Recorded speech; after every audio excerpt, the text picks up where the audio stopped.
You may have heard that you can't win the Tour de France in the first week, only lose it. So why on earth did Sky leave reigning champ Chris Froome completely isolated at 5k to go on the first stage? To be fair, Froome showed some A++ crash instincts, but still lost nearly a minute. Better luck, granted, than Movistar's Nairo Quintana, who pulled off for service just a few hundred meters short of the 3k to go banner that would have given him the same time as the rest of the group. Sky might have overcompensated a bit on Stage 2, occasionally forming a protective ball and their own island, but good practice for Stage 3's team time trial, where they set the early mark. BMC clipped them by 4 seconds, but the top 5 teams, down to Tom Dumoulin's Sunweb squad, were within 11 seconds, so no big GC damage, unless you're any of Movistar's star-crossed favorites or Ajay Desert's Romain Bardet. Stage 6's finish up the Mer de Breton was the next GC test, and it started a little early for Dumoulin, who actually does a nice teammate wheel change at 5.5k to go, but then just kinda parks behind his team car. I generally approve of using cars to get back, but a long-term draft of a single vehicle, especially your team's vehicle, is not okay. Just watch how much speed he carries into the final climb relative to the teammates sent to help him back. Dumoulin still didn't make the group, finishing 53 seconds down and earning a 20-second time penalty for, cheating, which is still probably better than it would have gone without the tow. The finish saw some odd domestique work, Pierre Latour chasing UAE Emirates Dan Martin while team leader Bardet's bad luck continued, and Sky's Geraint Thomas hanging with the group while Froome lost another handful of seconds as the gaps formed behind stage winner Martin. Stage 9's Mini-Roubaix delivered on carnage early, with pre-race favorite BMC's Richie Porte crashing out, but the GC teams otherwise actually had a pretty good day, recovering from a few minor tie-ups and cowering in a group 27 seconds down once the classic specialists decided that it was time to take over. And if you had to pick a pre-race GC contender who didn't lose the event before the first rest day, it'd probably be Movistar's Alejandro Valverde.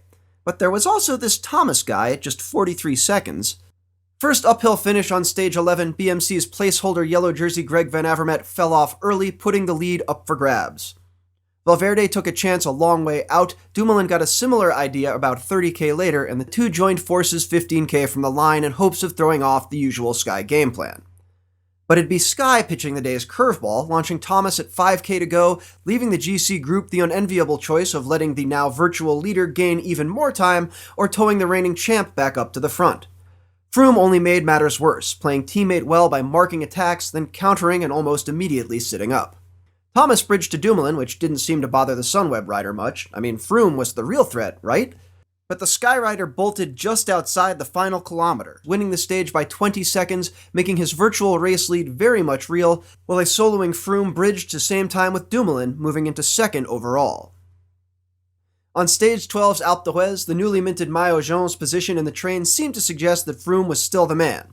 After Egan Bernal cracked, it was Thomas who did the work to start closing an early gap to Bardet. Froome even spun out one of his classic high-cadence attacks, aided in part by a crowd incident that knocked Bahrain-Merita's Vincenzo Nibali out of the race. But as Dumoulin clawed that advantage back, Thomas stayed in touch and easily matched the counterattacks, even some that Froome struggled with, before again finishing with a brilliant turn of speed to pack in a few more seconds on his rivals. Stage 14's final climb to the Aerodrome at Mende is legendary for GC drama, and Lotto NL's Primo Roglic took full advantage. Dumoulin tried his luck too, but as was becoming a familiar pattern, Thomas was right on his wheel with Froome battling across in the moments after, leaving the trio to lose just 8 seconds to Roglic across the line.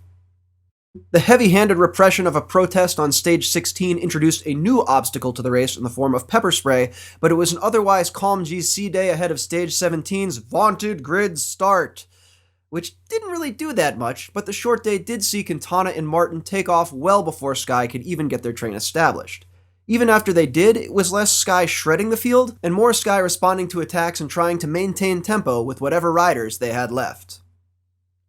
At 1.6k to go, those riders did not include Froome for just about the first time anyone can remember.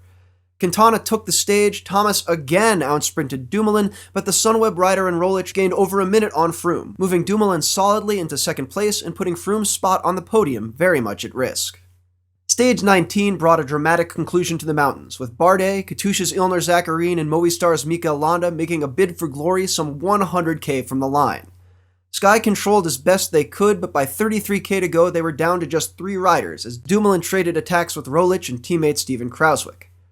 Froome looked in danger throughout the final pitches of the climb, but kept coming back with huge assists from Bernal and perhaps a moto or two.